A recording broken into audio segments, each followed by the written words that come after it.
The desert wind howled across the red canyons of the west, carrying with it the scent of dust, sagebrush, and distant rain.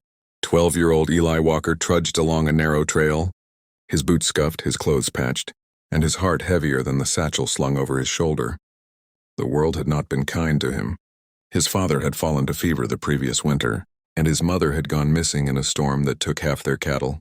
Since then, Eli had been alone, wandering from ranch to ranch, hoping someone would offer him work, a meal, or maybe just a reason to keep moving. But on this dry and golden afternoon, the boy's fate was about to take a turn he could never have imagined. He was following the faint prints of a wild horse when he heard it, a faint groan, low and ragged, echoing from the shadows between two towering rocks. Eli froze, his hand instinctively moving to the small pocket knife he kept at his belt. His blue eyes scanned the narrow pass. Then he saw him, a man lying half-hidden against the stone. Blood streaked down his arm, a broken spear at his side, his chest rising and falling in shallow, labored breaths. The man was a native warrior, his skin painted with fading blue markings, feathers tangled in his long dark hair. His breathing came in gasps, his lips cracked from thirst. Eli hesitated. Every story he'd ever heard from the townsfolk painted native warriors as fierce enemies. But what he saw wasn't an enemy. He saw a man dying alone, and something deep inside him, something his mother had taught him long ago, whispered, "Help him." Eli dropped to his knees beside the warrior. Hey, can you hear me?" The man's eyes fluttered open, deep brown and burning with pain. He said something in his language, soft, weak words Eli couldn't understand, and then he went still. The boy's hands trembled as he reached into his satchel and pulled out the old canteen he carried. "Here," he said, tilting the water toward the warrior's lips. "Drink, mister. You'll be okay." The man coughed, water spilling down his chin, but managed a few sips. Eli tore a piece of cloth from his shirt and began wiping the blood from the warrior's arm. The wound was deep, an arrow wound that had gone clean through. Whoever had done this hadn't been far away when it happened. Eli worked fast, using strips of his shirt to tie a bandage, pressing hard to stop the bleeding. The warrior's breathing steadied slightly. As the sun began to dip behind the canyon walls, Eli built a small fire with dry twigs. He roasted a bit of rabbit meat he'd trapped earlier and placed it beside the warrior. "You need to eat something," he whispered. The man didn't move at first, but after a while, he reached out weakly and took a bite. Eli smiled. "That's it. You're gonna make it." Hours passed, the canyon turning gold, then purple, then dark as the stars came alive above them. Eli stayed awake, feeding the fire, listening to the man's breathing, watching the shadows. Every now and then the warrior stirred and muttered words in his tongue, names, perhaps, or prayers. Once he said something that sounded like Kai. Eli didn't know what it meant, but he repeated it softly, hoping it brought comfort. Morning came, and with it a sound that made Eli's heart leap. Horses, at first faint, then louder, echoing down the canyon. He turned toward the sound and his eyes widened. Riders, dozens of them, were emerging from the dust, moving like a river of color and motion. Warriors, their faces painted, feathers gleaming, spears upright. Eli stood frozen, realizing in a rush that he was standing beside one of their own. The riders reined in sharply, and for a long, tense moment, the only sound was the snort of horses. One of the men, older and commanding, dismounted and strode forward. His eyes narrowed at Eli, then softened as he saw the wounded warrior.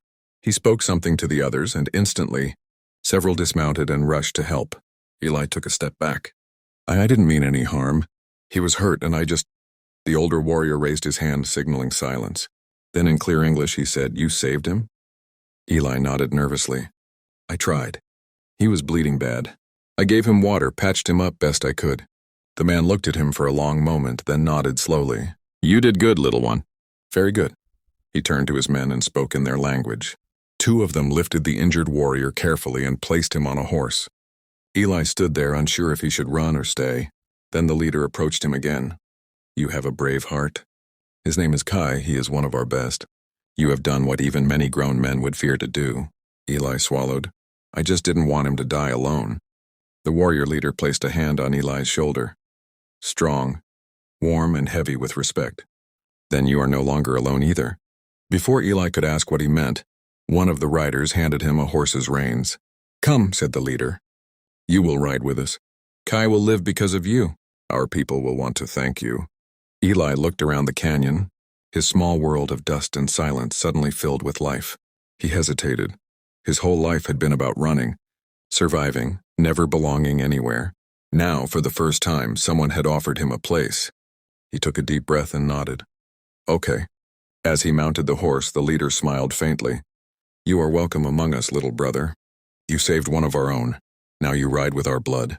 They rode out as the morning light spilled across the plains. A trail of 200 warriors, and one brave boy who had followed his heart instead of his fear. Eli didn't know where they were going, or what would come next. But for the first time since he could remember, he felt something he hadn't felt in years. He felt home. The sun rose like fire over the wide plains, painting the sky in streaks of gold and crimson. Eli rode in silence. Between the lines of mounted warriors, the rhythmic sound of hoofbeats echoing through the morning air. Dust lifted from the earth, curling around the horses like ghostly smoke. The boy clung to the reins, his heart pounding with a mix of fear and wonder. He had never seen so many riders move as one. Powerful, graceful, their horses strong and sleek, the feathers in their hair and lances catching the morning light. Somewhere ahead, the wounded warrior, Kai, rode slumped between two others, his life slowly returning with each mile they covered. By the time the sun reached its highest point, the riders entered a broad valley surrounded by cliffs and cottonwood trees. Tents of tanned hide stood in a great circle, their sides painted with symbols that told stories of hunts, battles, and ancestors. Smoke rose from several fires, and the scent of cooked meat drifted on the wind. Children ran laughing through the open spaces. Women stirred pots or worked on beadwork, and old men watched with wise, steady eyes. Eli had never seen a place so alive, so full of spirit and belonging. The moment the warriors arrived, the people gathered. Murmurs rippled through the camp when they saw Kai, pale, weak, but alive. Then their eyes fell on Eli. He was a stranger, a boy with ragged clothes and bright eyes, riding among them as if he belonged.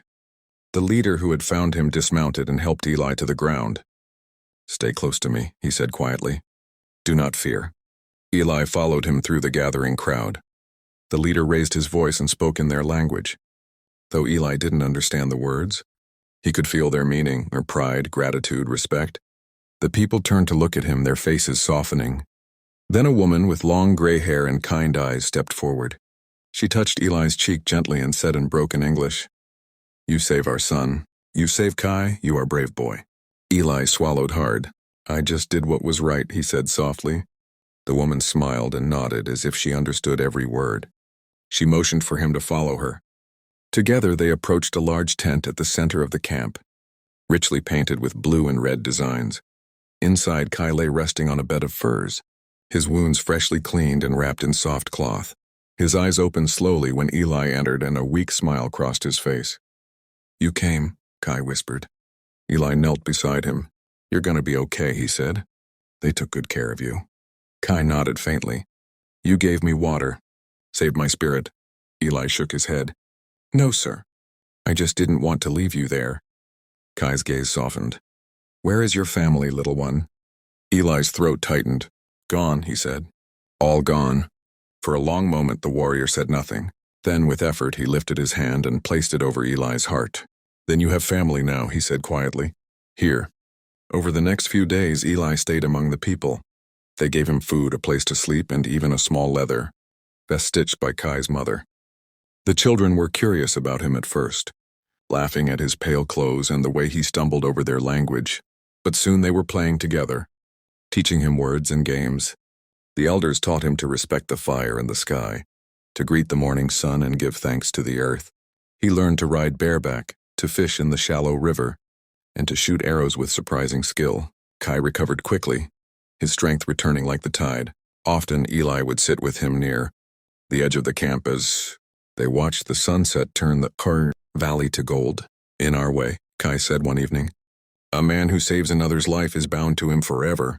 When you helped me, you became my brother. Eli's eyes widened. Your brother? Kai nodded solemnly. And a brother is not just blood. It is spirit. It means you are one of us now, if you wish it. The words sank deep into Eli's heart. For so long he had been a wanderer, a shadow without a home. Now for the first time, someone was offering him a place. not out of pity but out of honor. He looked at Kai and smiled. "I'd like that," he said. Days turned into weeks. The tribe prepared for the season's great gathering, when neighboring clans would come to trade and celebrate. Eli helped where he could, and carrying wood, fetching water, and learning their customs. When he made mistakes, no one laughed. They simply guided him with patience. Slowly, he began to understand their words, their songs, their laughter. Then one evening, the chief, the same man who had found Eli in the canyon, called the tribe together. The fire crackled high and sparks rose into the dark sky. The drums began to beat deep and rhythmic, echoing through the valley. The chief stood tall and spoke in his powerful voice. When he turned to Eli, the camp fell silent. "This boy," he said in clear English, "saved one of our strongest warriors. He did not know our blood, our ways, or our language, yet he showed the courage of a true warrior. He followed his heart and brought back life from the edge of death. For this we call him brother." He held up a necklace made of carved bone and turquoise and placed it around Eli's neck. The crowd erupted in cheers and chants, the sound filling the night like thunder. Kai stood beside him, strong again, his arm healed, pride shining in his eyes. "You are one of us now," he said. "Your name will be Little Hawk, for you have a brave spirit and sharp eyes." Eli, Little Hawk, felt his throat close with emotion. For the first time in his life, he wasn't just a lost boy. He was part of something greater. A family bound not by blood, but by courage and kindness. He looked around at the faces lit by firelight, faces that had once been strangers, now filled with warmth and belonging.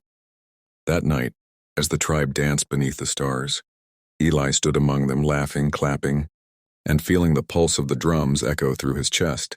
He wasn't alone anymore. He was home, and somewhere beyond the firelight, 200 warriors lifted their voices in a song of honor for the boy who had saved one of their own and, in doing so, had found his place among them forever.